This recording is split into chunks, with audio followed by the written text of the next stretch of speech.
Hello, this is Chris with NWAVet. Thank you for joining us for this virtual training on VA benefits. Before we get started, there are a couple of things I'd like to address.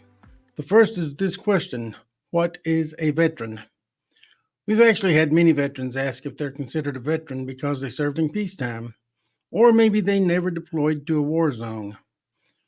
I've even talked to Vietnam veterans who think since they remained stateside and didn't actually have to go to Vietnam, that they are not eligible for VA benefits. This is simply not true. If you wore the uniform of the U.S. military services, whether in wartime or peacetime, or if you served in the military, whether you deployed in support of a war or supported doing your duty in the States, you are a veteran. In the eyes of the VA for VA benefits, there's only one category of former military service member that is not considered a veteran, and that is somebody who was dishonorably discharged.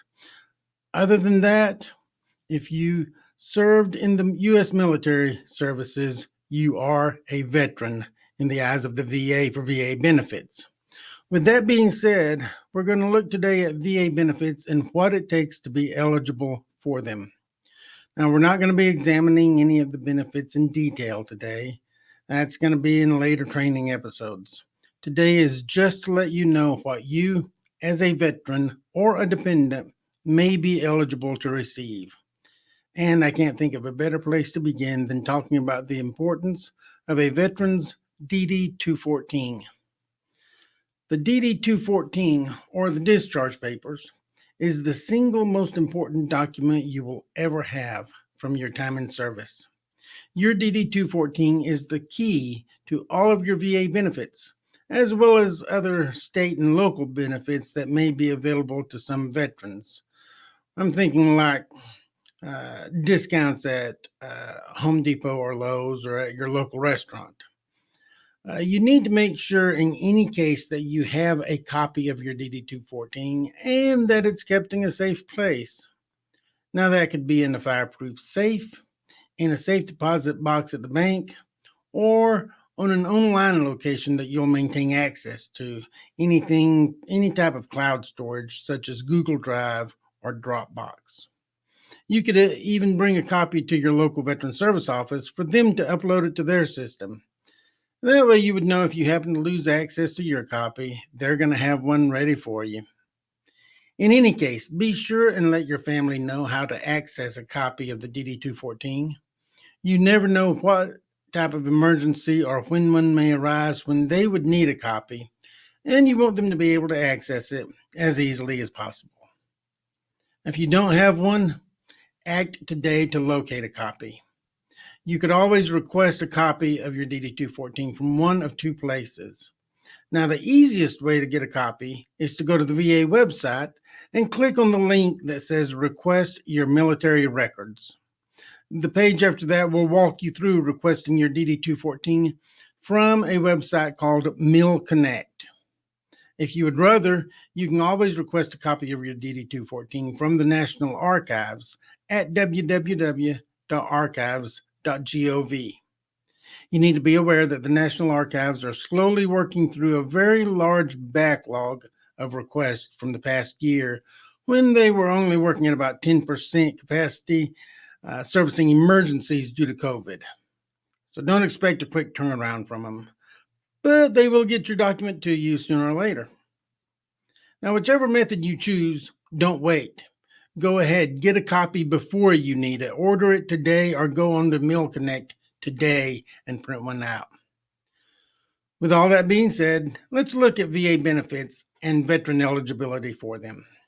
We're going to be looking at the following: veteran disability, education, veteran readiness and employment, pensions, home loan guarantee program, and burial benefits. We'll start out with VA or veteran disability and disability compensation. There are three major requirements for disability compensation. The discharge must be under conditions other than dishonorable. The veteran served on active duty for training, or inactive duty for training. And they have to have a service-connected disability rated by the Veterans Benefit Administration. Now, if you have a disability or a chronic disease dating from when you were in service, you can file for a VA disability. There are a few exceptions to this, especially for presumptive cases, which in some instances may show up years after military service. I'm talking about presumptive cases from something like Agent Orange. That's for our Vietnam veteran. Talk to your local veteran service office or if you have any questions. Okay, going on, we're going to take a look at VA education benefits. VA education benefits are not just for college. One of our future training episodes, we're going to cover just education and the many ways that the GI Bill can be used, as well as a few other methods that the VA has to pay for training or to pay for college that people don't know that much about.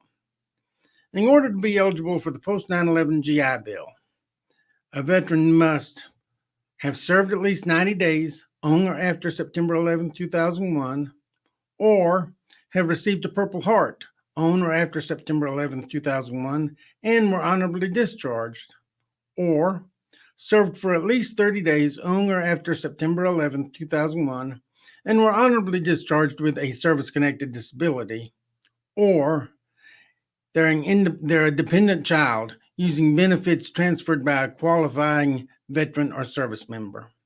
So these are the ones who are eligible under the post 9/11 GI Bill. As you can see, the post 9/11 GI Bill is strictly for those who served after September 11, 2001. There may be many veterans still under the Montgomery GI Bill, which was the predecessor to the post 9/11.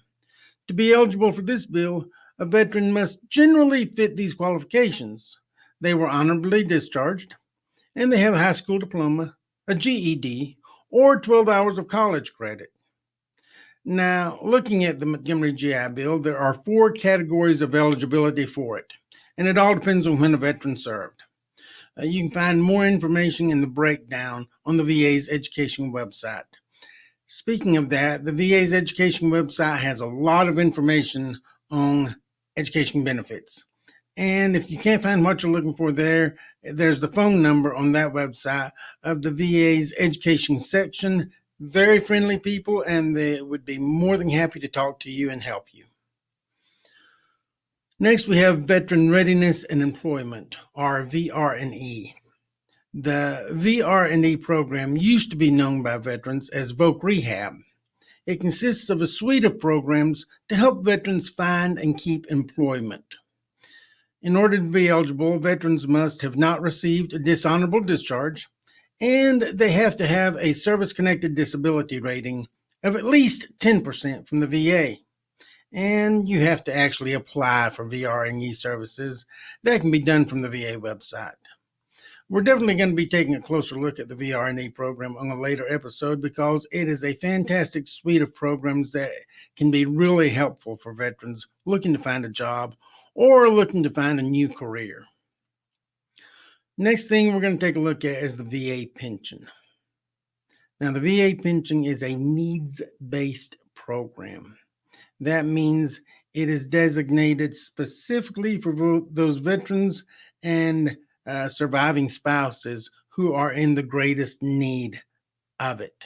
In other words, family income and net worth is a major component of being eligible to apply for a pension. There are 3 sections of eligibility. We'll take them in order. To be eligible for a VA pension, veterans must have not received a dishonorable discharge, and their yearly family income and net worth must meet certain limits as set by Congress. In addition, the veteran must have either started active duty before September 9th, 1980, and served at least 90 days with at least 1 day during wartime, or they started active duty as enlisted after September 7th, 1980, served at least 24 months or the full period for which they were ordered to active duty, with a few exceptions, and with at least 1 day of service during wartime, or they were an officer and started active duty after October 16th, 1981, and had not previously served active duty for at least 24 months. So, As you can see here, the veteran must have served during wartime, during a recognized period of wartime for the United States. Finally, the veteran must be at least 65 years old or older, or have a permanent and total disability, or be a patient in a nursing home for long-term care because of a disability, or they're getting Social Security disability insurance or supplemental security income. As you can probably tell, the three major components to pay attention to is the yearly income limits, the fact that the veteran must have served at least one day in a recognized wartime period, and be 65 years or older or have a permanent and total disability. Now, the qualifying wartime periods, those can be found on several websites out there, including on the VA's website. Okay, next we're going to take a quick look at Home Loan Guarantee Program. Understand that the VA does not supply home loans. They guarantee a home loan through certain lenders for a specific amount of the price of the home. It's not going to be for the full price, but it's going to be for a portion of it. Now, in order to be eligible, veterans must have not received a dishonorable discharge and meet minimum service requirements based on when they served. Further information on the service requirements can be found on the VA website, and veterans can actually access their certificate of eligibility there at the VA website and print them out from home so that you have it in your hand when you go visit your lender. Finally, we're going to take a look at burial benefits. Now, burial benefits are a benefit that can be helpful for the family of a veteran. There are several benefits associated with this program, including a VA-supplied headstone, a medallion for the veteran for using a private cemetery, and possible compensation to assist with the funeral cost. If you would like more information on burial benefits, we at NWAVet have a booklet entitled The Next Steps. It's available on our webpage, www.nwavet.org, in our free library. It's got a lot of information on the several burial benefits and how to be more prepared for a veteran's passing away, making sure that everything is in order for the surviving family. As far as burial benefits are concerned, in order to be eligible, all of these must be true. The veteran didn't receive a dishonorable discharge. If they're still a service member, they died on active duty for training, or inactive duty for training. Or it could apply to the spouse of a veteran, even if the veteran died first. Or in some cases, the unmarried dependent child of a veteran. Now remember, the key to burial benefits, as well as all of the other benefits, is the veteran's DD 214. So know where to find one. Make sure your family has access to one. I cannot stress enough that DD 214 is paramount in all of the VA benefits. And that's it. Those are the most common VA benefits that are utilized by veterans. We hope this information has been helpful. If you have any questions or comments, please feel free to leave them in the comments below. Thank you for watching. Watch for our next virtual training from NWAVet. Thank you and have a great day.